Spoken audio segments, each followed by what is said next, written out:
Pues muy bien, hermanos, buenos días a todos, bienvenidos. Y pues el día de hoy vamos a tratar un tema interesantísimo, la adoración verdadera, cómo Dios demanda para nosotros adoración verdadera, y está basado en el siguiente libro, siguiente capítulo de Juan. La semana pasada pudimos estudiar un poquito acerca de Juan 3. Ahora vamos a estudiar Juan 4. Y pues como texto base vamos a leer rápidamente los versículos 1 a 41. Si gustan acompañarme, el Evangelio de Juan, capítulo 4, versículos 1 a 41. Dice: cuando pues el Señor entendió que los fariseos habían oído decir: Jesús bautiza más discípulos que Juan, aunque Jesús no bautizaba, sino sus discípulos, salió de Judea y se fue otra vez a Galilea, y le era necesario pasar por Samaria. Vino pues a una ciudad de Samaria llamada Sicar, junto a la heredad de Jacob, que Jacob dio a su hijo José, y estaba allí en el pozo de Jacob. Entonces Jesús, cansado del camino, se sentó así junto al pozo. Era como la hora sexta.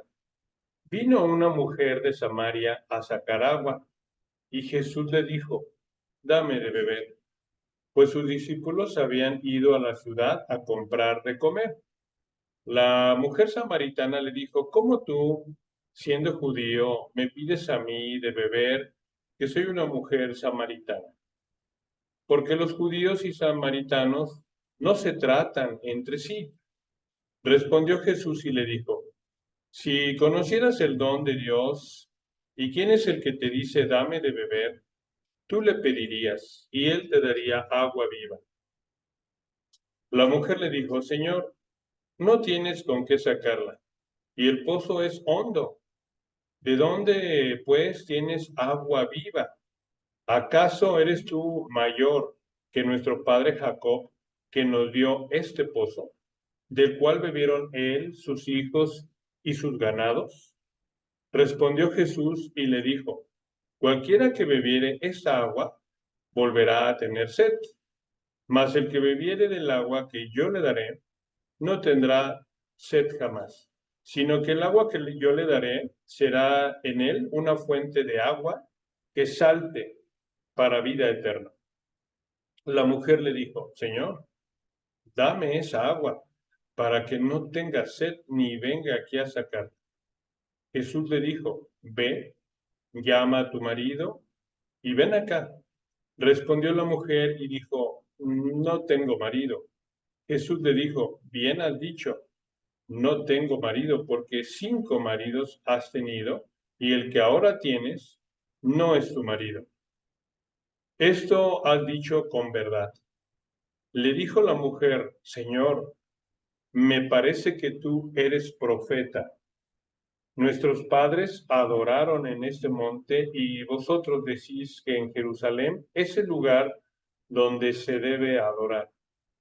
Jesús le dijo: mujer, créeme, que la hora viene cuando ni en este monte ni en Jerusalén adoraréis al Padre. Vosotros adoráis lo que no sabéis, nosotros adoramos lo que sabemos, porque la salvación viene de los judíos. Mas la hora viene, y ahora es, cuando los verdaderos adoradores adorarán al Padre en espíritu y en verdad, porque también el Padre tales adoradores busca que le adoren.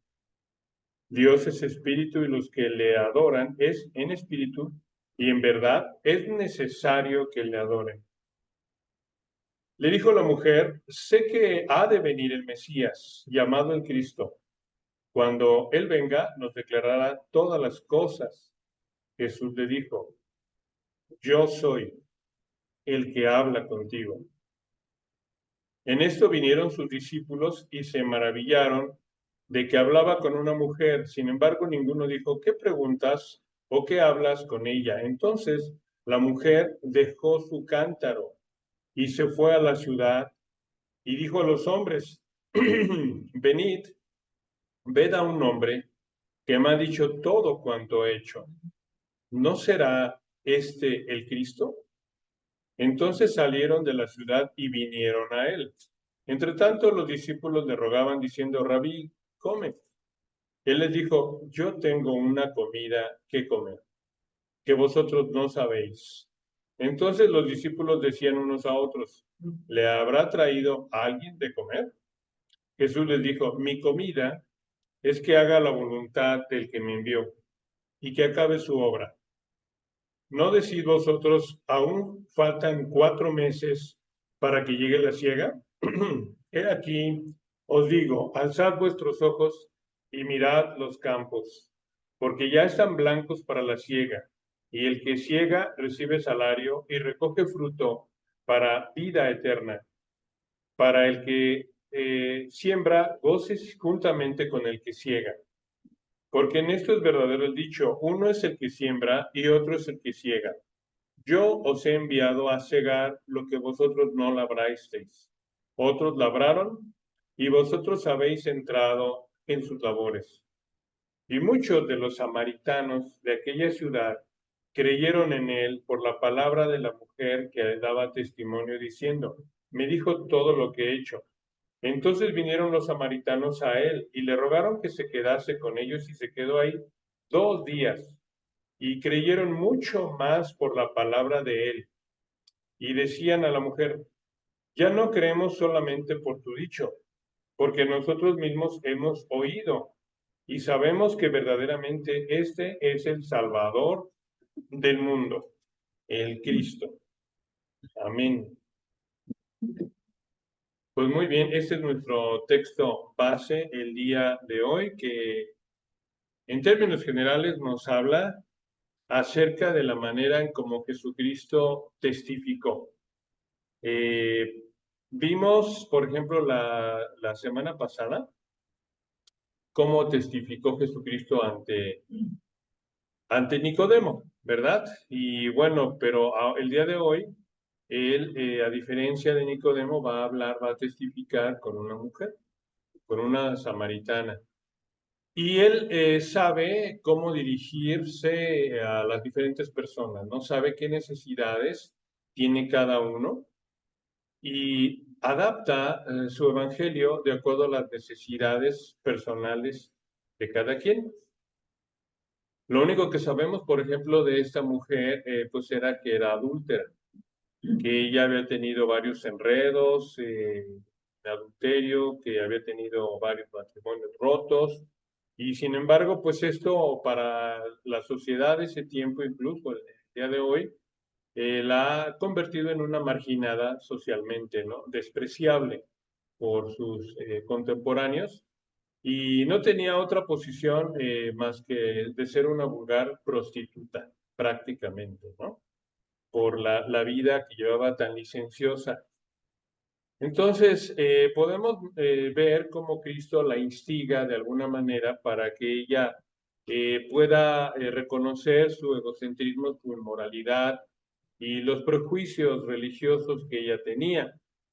¿Cómo es que el Señor hace universal el evangelismo? Él realmente da la oportunidad a través de su amor infinito de que sea una persona, digamos, judía, con un conocimiento profundo de cierta teología que tenían los judíos, dirige hacia él su evangelismo, pero también, digamos, a lo peor de la sociedad, ¿no? Podemos hacer una comparativa entre ambas personas. Por ejemplo, Nicodemo, pues era judío y la mujer era samaritana. Por otro lado, él era un hombre y ella una mujer, ¿no? Él era un líder religioso y ella era adúltera. Podemos ver la comparación entre ellos. Él era sabio y ella ignorante, por ejemplo, ¿no? También él es de clase alta, preparado, y sin embargo, pues ella todo lo contrario, ¿verdad? Es ignorante, no es de clase baja. Entonces, incluso dentro de los mismos samaritanos, ella era relegada. Entonces, así es la situación en donde hay una diferencia radical entre ambos, ¿no? El rico, ella muy pobre. Él sabía quién era Jesucristo, sabía que era maestro, que venía de Dios, ¿verdad? En cambio, ella era totalmente ignorante, no sabía quién era él. Entonces, no podía haber nada más contrastante, ¿no? Entre dos personas a las cuales el Señor se dirige. Entonces, pues de todas ocasiones podemos ver cómo, además, en el momento en que Él revela que Él es el Mesías, elige a una mujer, elige a una samaritana, no a unos judíos, por primera vez para revelarse. No fue al centro de Jerusalén, no fue al templo a hablar delante de los líderes religiosos, no, va a buscar a una mujer que está en un pueblo que no son los judíos, para revelarse por primera vez a una mujer adúltera, pecadora, marginada, que Él es el Mesías. Cuán grande es el amor, ¿verdad?, del Señor, que no distingue, no hace acepción de personas. Él realmente busca a los pecadores, ¿verdad? No buscó a los santos, sabios, a los que se autoproclamaban santos, ¿no? Sino que Él busca realmente a los necesitados, ¿verdad? De su amor.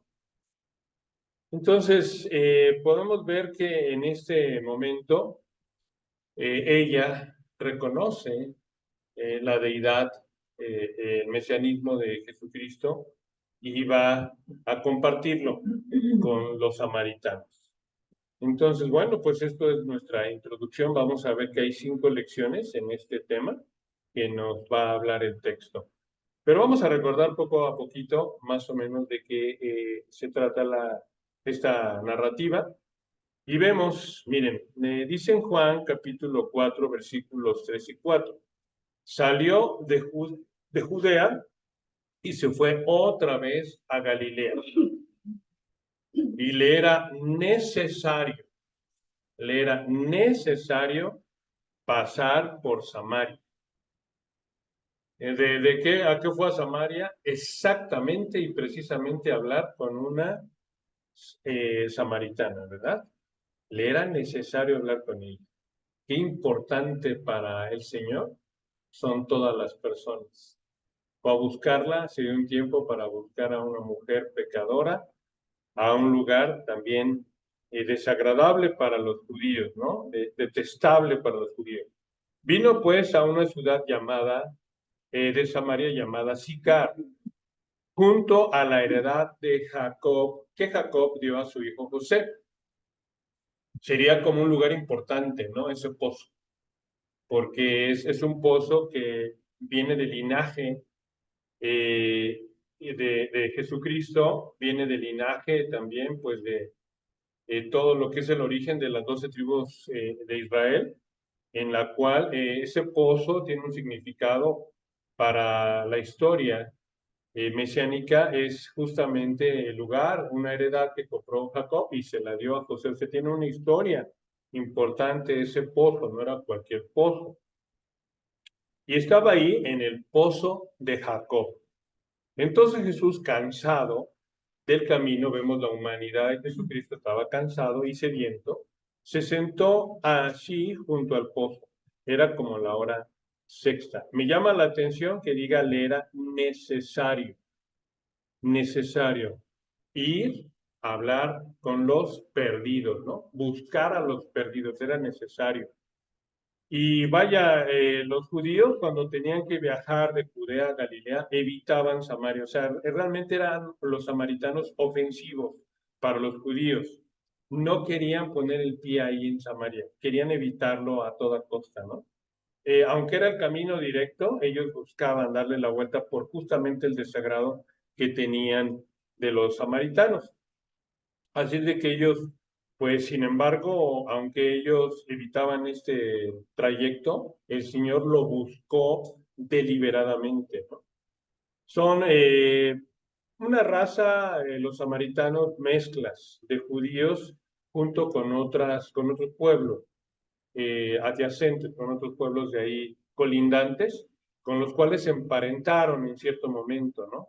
Recordemos cuando Israel es llevado cautivo, por ahí del año 722 antes de Jesucristo, es llevado cautivo, y bueno, pues empiezan a tener tratos con los pueblos colindantes y empiezan a salir nuevas razas, ¿no? Mestizas. Entonces, esta raza mestiza son los samaritanos, ¿no? Sí tienen raíces hebraicas, sin embargo, no son puras, ¿no? Y son rechazados. Ellos tenían los judíos como centro de adoración Jerusalén, el templo de Jerusalén. Sin embargo, los samaritanos tenían un cierto templo ahí en Gerizim, en donde ellos tenían un templo también para adorar en ese monte, ¿no? Y bueno, vemos que en los matrimonios mixtos entre judíos y de pueblos paganos eran vistos como groseros, ¿no? Por la pureza que debían de tener. Sobre todo los judíos ortodoxos ni siquiera se dirigían a hablarles a los samaritanos, no tenían ningún trato con ellos. Sin embargo, para Jesucristo era algo necesario, ¿no? Eran una nación aparte, había odio, había resentimiento y no había relaciones entre ambos pueblos. Es más, el hecho solamente de que Jesucristo estuviera yendo hacia Samaria era como algo muy contrario, era simple y sencillamente derribar barreras, ¿no? Barreras religiosas, barreras políticas, barreras raciales, todo tipo de barreras. El Señor las logró romper, ¿verdad? Con el hecho, con el interés de ver como necesario ir a Samaria. Entonces, no es un momento fortuito, está este momento planeado desde siempre por Dios que fuese a un lugar importante dentro de la historia de los judíos, el pozo de Jacob, pero también que pudiera ir a ese lugar marginado, un pueblo marginado, con lo más marginado de ese pueblo, que es una mujer, porque ni los samaritanos hablaban con las mujeres en las calles, ¿no? O sea, no podían hablar con una mujer, era como algo muy indigno. Y entonces él precisamente, el Señor, tiene el amor de Cristo es tan grande que alcanza a cualquier persona en los perdidos. Entonces tenía un interés, le era necesario ir a Samaria, a hablar con esa samaritana. Y escoge a esa persona pecadora para revelarse. Entonces está determinado ir a ese lugar e ir con esa persona para salvarla a esa mujer trágicamente infeliz por su vida licenciosa, vemos trágicamente infeliz, él va a buscarla. Así como cualquier seguidor de Cristo, ¿verdad? Que va a cualquier lugar en la tierra y busca a los poblados más alejados, como lo hizo el Señor, ¿no? Amén, hermano. Continuando la narrativa, vemos en Juan 4, versículos 6 a 9, dice, y estaba allí en el pozo de Jacob. Entonces Jesús, cansado del viaje, se sentó así junto al pozo. Era como la hora sexta. Llega una mujer de Samaria a sacar agua y Jesús le dice, dame de beber. La mujer samaritana le dijo, ¿cómo tú, siendo judío, me pides a mí de beber? Que soy samaritana. Porque los judíos no se trataban con los samaritanos. Entonces vemos otra vez que incluso para ella es una sorpresa.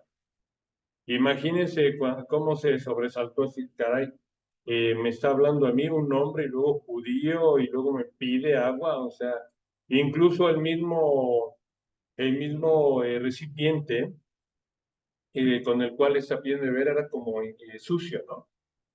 Para los judíos hubiera sido como una vasija sucia. Imagínense, dame de beber en tu vasija, o sea, yo beber en tu vasija como que sería algo indigno, ¿no? Entonces ella no estaba acostumbrada a que los hombres le hablaran en público, mucho menos los judíos. Solamente podían hablar los samaritanos con sus esposas, pero no con otras mujeres entonces en ese vaso impuro, pues era algo totalmente radical, ¿verdad? Que cambiaba toda la perspectiva. Era una sorpresa, pero ahí vemos cómo el Señor no hace acepción de personas. Él no ve indigno el vaso de la mujer samaritana. Jesús no se avergüenza de beber de ese vaso. Qué humildad tiene, ¿verdad? Qué humildad tan grande. Él no se avergüenza de venir ahora a hablar con una mujer por la cual Él murió. Una mujer a la cual Él le dio vida, Él la creó y por ella murió, ¿verdad? Nadie, ni esa mujer, ni ningún fariseo como Nicodemo, es más, ni siquiera un leproso, ni un leproso está lejos del alcance de su amor divino. Amén, hermanos. Su amor es tan grande que alcanza a todos. Y nosotros, solamente por la gracia de Dios, no somos ni leprosos, ni muchísimas cosas, pero solamente por la gracia de Dios, no por nuestras virtudes. Siguiendo el relato, en Juan 10:12 dice, respondió Jesús y le dijo, si conocieras el don de Dios, ¿y quién es el que te dice, dame de beber? Tú le pedirías y él te daría agua viva.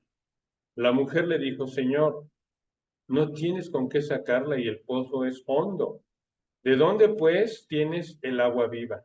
¿Acaso eres tú mayor que nuestro padre Jacob, que nos dio este pozo, del cual bebieron él, sus hijos y sus ganados?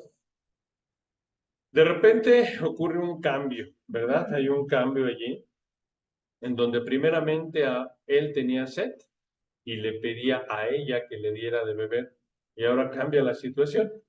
Ahora ella le dice, si supieras quién es el que está hablando contigo, tú le pedirías agua a él, ¿verdad?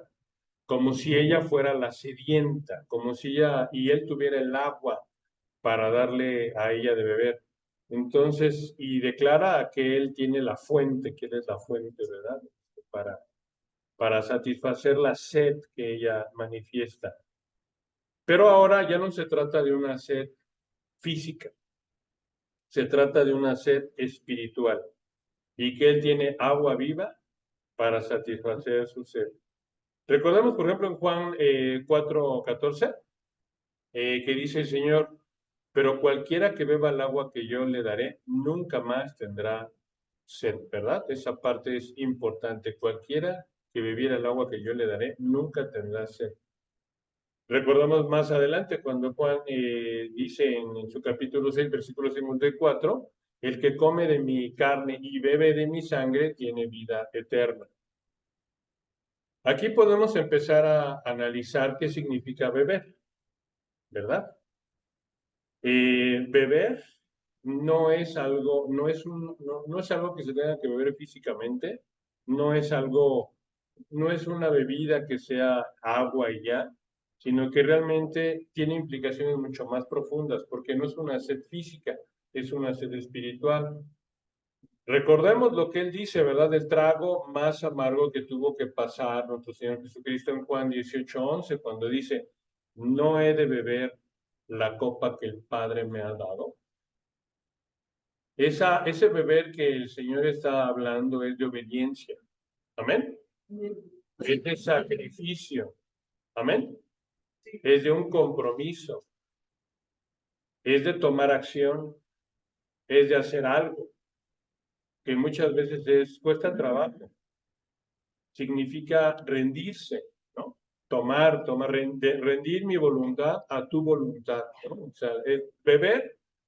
Hay quien piensa que aquí, de verdad, malinterpretan el pasaje y piensan que no hay que hacer nada, o sea, beber es nada más aceptar un regalo y ya, ¿no? Ella no se le estaba pidiendo que hiciese más, no estamos entendiendo el significado de beber. Lo que Jesucristo le estaba diciendo a la mujer samaritana, le estaba ofreciendo un agua que saltaba para vida eterna. Pero beber esa agua tenía implicaciones de obediencia, como lo fue para él. Recordemos este versículo, ¿verdad? Juan 18:11. No he de beber yo la copa que el Padre me ha dado. Entonces, vemos que beber No es algo simple, no es algo superficial, no se confunde con el beber agua líquida de la sed física. Es un beber que lleva a vida eterna, ¿no? Entonces, empecemos, hermanos, a relacionar todo esto con el señorío, ¿verdad? Ahora nuestro Señor Jesucristo está evangelizando a una mujer, a una pobre, a una mujer ignorante, no a un sabio Nicodemo, y le está diciendo cómo es el evangelio.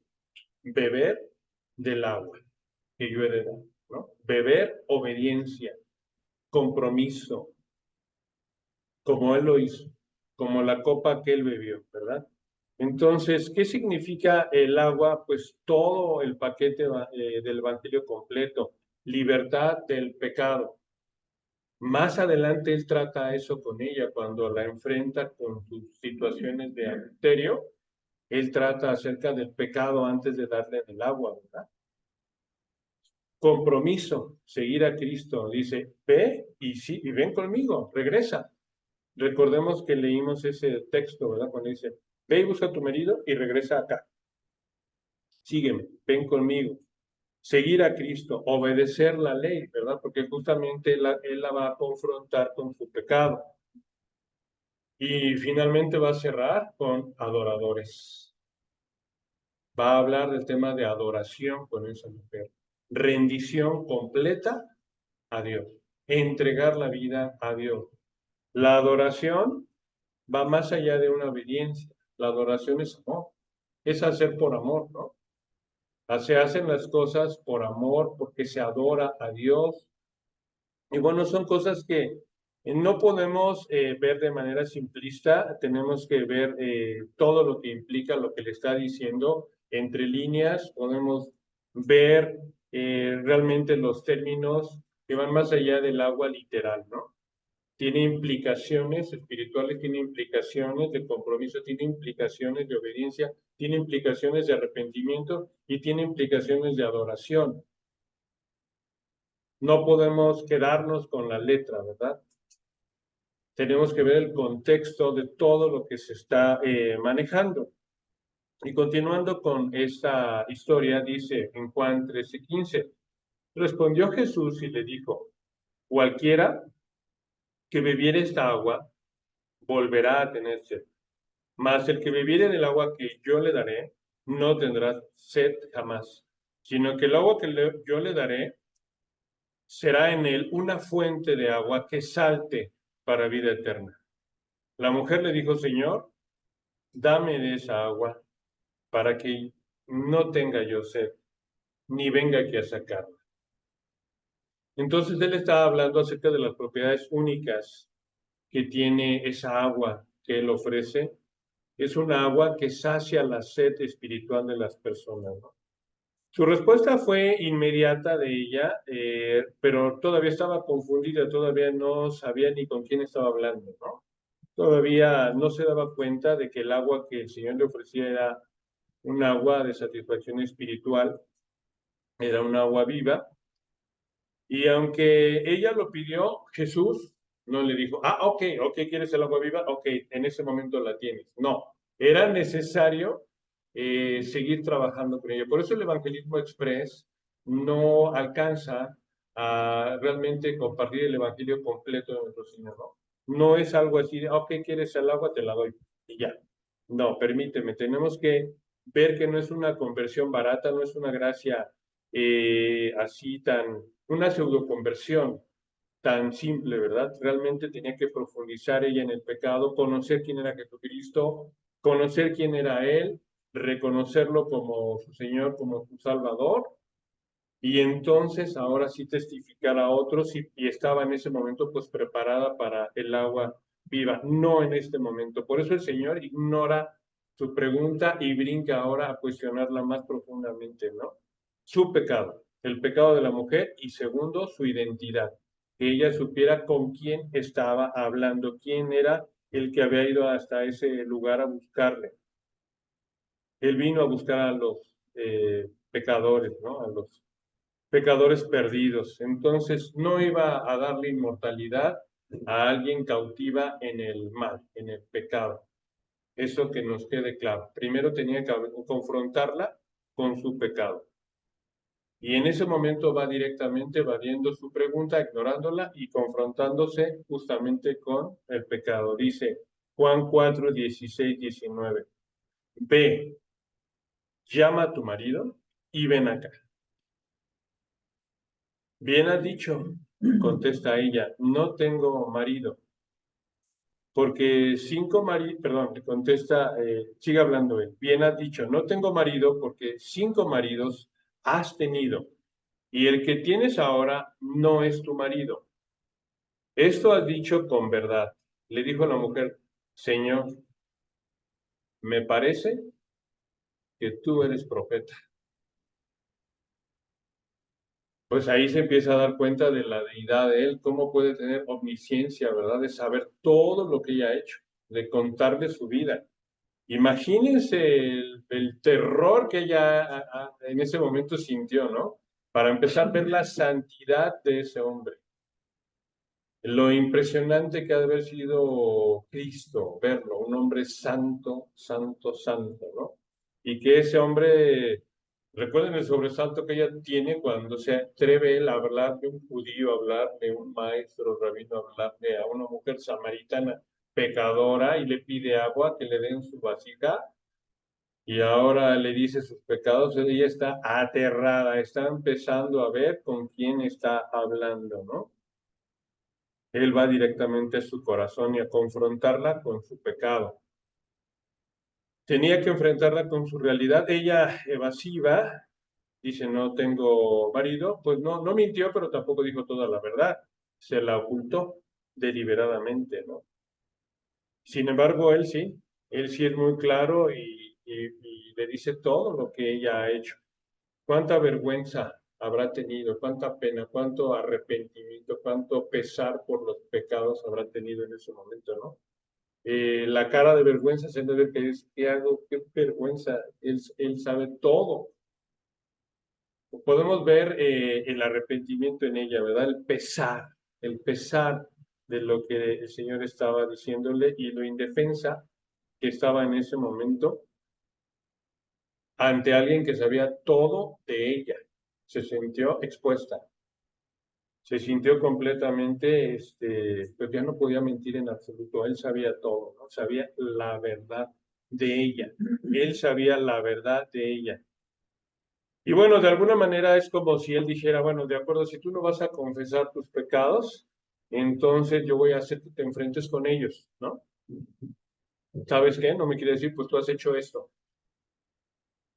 Queda desarmada, queda aterrada, queda totalmente rendida a los pies del santo, ¿no? De Cristo. Entonces, vemos, por eso ella le dice, afirma de alguna manera que no miente y Señor, me parece que tú eres profeta, ¿no? Esa soy yo y tú eres profeta, tú sabes lo que está pasando en mi vida. Él conocía todos los detalles de su vida pecaminosa y sin embargo le ofrecía vida eterna. ¡Wow! O sea, qué increíble, qué sensación de perdón. Él sabe todo de mí. No sé si en ese momento pudiéramos ponernos en los zapatos de ella y ver la vergüenza por primera vez de un pecador, ¿no? De un pecador como lo hemos sido nosotros, que conociendo la depravación, y vaya que el pecado de la lujuria es de los más vergonzosos, ¿no? Que hay. Imagínense para ella estar ante un santo reconociendo que él sabe sus pecados, le ofrece agua viva. ¿Eso es perdón? Amén, ¿verdad? Eso es perdón. Pero no nada más tiene ese pecado, la mujer samaritana tiene tantos pecados. Y aquí recordemos a Isaías 55, 1, 7. El profeta, ¿cómo llama? Si yo hubiera sido teóloga, hubiera recordado, si hubiera sido pues una mujer judía, quizás hubiera recordado este pasaje relacionado con el agua que le está ofreciendo Jesucristo. Oh, todos los sedientos, venid a las aguas. Pero vean lo que habla acerca del arrepentimiento. Deje el impío su camino y el hombre inicuo sus pensamientos, vuélvase a Jehová, quien tendrá en él misericordia, y a nuestro Dios, quien será amplio en perdonar. Entonces, habla acerca de lo mismo, ¿verdad? Vengan los sedientos, una sed espiritual, pero es necesario que el impío deje su camino de pecado, ¿no? Entonces podemos ver ahí un amor inclusivo para esa mujer pecadora, que no es más pecadora que nosotros, es igual, ¿verdad? Somos iguales de pecadores. Sin embargo, ese amor tan grande que el Señor tiene alcanza tanto a un líder judío grande como a una mujer marginada, samaritana, rechazada incluso por los hombres samaritanos, ¿no? Como su amor alcanza a todos. Y nosotros podemos hacer una reflexión sobre nuestra propia sed espiritual que hemos tenido y cómo es el agua que satisface, cómo es el agua que nos da Jesucristo. Podemos ver las manifestaciones de sed espiritual. Imaginemos por un momento, recordemos cuántas veces hemos sentido odio, rechazo propio o hacia otras personas y falta de aceptación, ¿verdad? Esa es sed espiritual. La gente que tiene odio, imagínensela por un momento, ¿no? Seamos sensibles por un momento y recordemos el odio. Hay gente que vive con odio, que pide venganza, ¿verdad? Que odia todo. Sin embargo, como el Señor, con su don, son 9, digamos, aunque es un solo don, se manifiesta en 9 formas, ¿no? El amor. Cambia el odio en amor. La tristeza, la amargura, la desdicha, la frustración, el fracaso, el dolor, el tormento por las consecuencias del pecado. ¿Eso existe, hermanos? Eso es sed espiritual. ¿Cuánta gente busca ya, Señor, por favor, ya? ¿A dónde voy, no? Y se busca en lugares equivocados. Sin embargo, ¿qué da el Señor? Gozo. En vez de tristeza, desdicha, da gozo, ¿verdad? Sí estamos viendo cómo sí satisface la sed, que es mucho más grande esta sed espiritual que la sed física. La gente que tiene ansiedad, conflicto interno, que no tiene tranquilidad emocional, que no puede dormir, que padece de insomnio, que tiene inquietud, ansiedad, culpa, cómo el Señor lo llena de paz, ¿no? Cómo el Señor trae a través de su presencia, a través del Espíritu Santo, trae paciencia, trae paz, ¿no? Irritabilidad, enojo constante, impaciencia y sobre todo poca tolerancia a la frustración. O sea, cuántas veces reventamos lejos del Señor en enojo, ¿no? En gritos, o sea, y el Señor trae paciencia. La crueldad, ¿existe la crueldad en nuestros días? La malicia, la maldad, la falta de compasión hacia los demás, hacia uno mismo y cómo el Señor trae bondad, ¿no? Esto lo hago como una lista para entender un poquito más la sed espiritual que quizás la samaritana traía, ¿no? Esa cara triste que refleja todo el dolor y que no nada más sacia en esta vida, sino salta para vida eterna, como menciona el Señor. La hostilidad del resentimiento, podemos ver a alguien que sufre el resentimiento de los judíos, una mujer que sufre el resentimiento de los hombres, que no le hablan, ni los samaritanos, ¿no? Es igual a una prostituta ella para los samaritanos. Licenciosa sexualmente, como las relaciones personales, pues también ahí se afecta, ¿no? Ni siquiera te voy a hablar. Y sin embargo, él es benigno para con ella, ¿no? Se acerca, dame de tu vasija, yo voy a tomar tu agua, voy a tomar de tu vasija, de ti, mujer, ¿no? Y te vengo a ofrecer, te vengo a buscar a ti. Fue a buscarla a ella precisamente. No siguió el camino de todos los judíos, se fue directamente a Samaria. Le era necesario hablar con esa mujer samaritana. Qué hermoso Señor tenemos. Va se desvía del camino normal para ir a Samaria, lugar aborrecible, y a buscar a una mujer, ¿no? Y buscarla a ella, una mujer adúltera. Para él es tan importante y queda registrado en la palabra. ¿Qué tan importante es una mujer pecadora, despreciada, marginada para el Señor? Duda, incredulidad, desconfianza, y él lo convierte en fe. Por eso tantos samaritanos se convierten, porque se identifican con ella. Lo que los judíos rechazaron, ellos corrían, se identificaban primeramente como pecadores. Esperaban a un Jesucristo que sabía todo, un Mesías que sabía todo, y tal vez iba sobre de ellos, ¿no? Si los judíos tenían razón, iba a destruir a todos los pueblos que estaban alrededor de los judíos, ¿no? Sin embargo, va a Samaria a buscar a una samaritana, a una mujer que sufría de, ¿qué le podemos llamar? El rechazo, ¿no? Cuando menos. Vemos la arrogancia, la agresividad, cómo lo trataron a él, qué hicieron con él, la falta de humildad que tenían estos judíos, ¿verdad? Sin embargo, la rudeza con la que trataban, ¿verdad? ¿Cuántas veces hemos visto la rudeza con la que tratan los judíos, empezando por él, ¿verdad? Y él, el trato amable que tiene para con ella, la mansedumbre con la que se dirige. Estamos viendo cómo si el Señor, ¿verdad? Va a satisfacer esa sed espiritual. La falta de autocontrol, la indulgencia que tenemos dentro del pecado, de deseos, de pasiones, cómo se enseñaría de nosotros el pecado, ¿verdad? A través del exceso, y sin embargo él trae templanza. Entonces, él viene a ofrecer esta parte para esa mujer que tiene sed espiritual. Y bueno, me parece que el día de hoy podemos parar hasta aquí.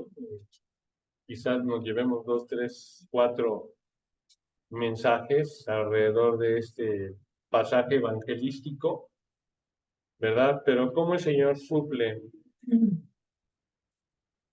nuestra sed espiritual, ¿verdad?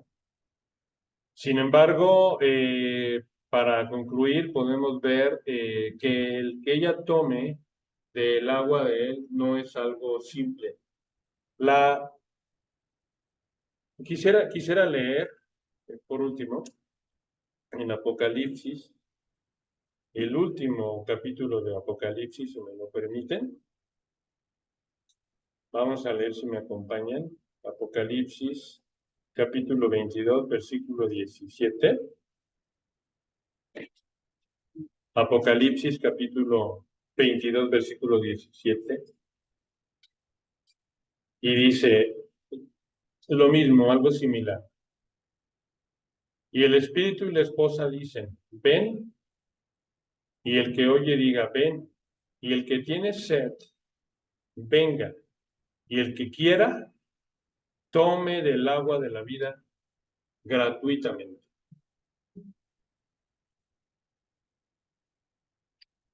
El tener un Salvador gratuito, la salvación, ¿qué le costó a ella? ¿Qué hizo ella para merecer? Nada, ¿verdad? Más que licencia sexual. O sea, no tenía nada. ¿Era gratuita? Sí. Pero el hecho de que algo sea gratuito no significa que no tenga un costo posterior. Es como si a ti te regalan un automóvil precioso, de lujo, no tienes que gastar en gasolina, no tienes que gastar en mantenimiento, no tienes que gastar en cuidarlo, no tienes que invertir muchas cosas en eso que fue gratuito. Así es la salvación. Es gratuita, pero nos cuesta todo. No por el hecho de que sea gratuito significa no voy a hacer nada. Si al Señor Jesucristo le dicen, si la copa que el Padre me dio no la he de beber, ¿qué significaba para él? Todo. Él entregó todo, se entregó a sí mismo. seguir al Señor, aunque la salvación es gratuita, nos cuesta todo. Amén, hermano. Amén, hermano. Tenemos que entender si es gratuito. ¿Qué hicimos para ganarlo? Pues llenarnos de pecado y por la misericordia del Señor, por su gracia, Él nos ha buscado y le amamos porque Él nos ha amado primero, ¿no? Y una forma de amor, la mejor es la adoración. ¿A cuántas personas podemos adorar? ¿A cuántas? A una, solamente a Dios. Es el único que se le puede adorar, ¿no? La mejor forma de amor es la adoración. Y bueno, hermanos, pues este tema falta este diálogo con la mujer samaritana sigue, pero pues tenemos que hacer esta pausa. Pues muy bien, amados hermanos, que esto sea una reflexión para entender un poquito más acerca del señorío, del Señor, de lo que implica cómo Él fue evangelizando a un judío, un maestro de la ley, como Nicodemo, y ahora a una mujer. De lo que le habla y cómo le habla a una mujer pecadora que no sabe nada de teología, pobre, ignorante, segregada por la sociedad, cómo también Él se ofrece con ella y cómo es la salvación para ella y para nosotros, ¿no? Yo creo que si nosotros nos podemos relacionar con alguien, no es con Él, sino es con ella, al menos yo, ¿no? No somos samaritanos porque no somos judíos, somos peores, ¿no? Gentiles, no tenemos nada que ver con los judíos, pero sí con el pecado y sí con la oportunidad que nos da el Señor de conocer. Pues que sea una reflexión para analizar nuestra propia sed espiritual y cómo el Señor ofrece esa vida que realmente, esa agua que realmente satisface. Amén, hermanos. Les invito a inclinar su rostro para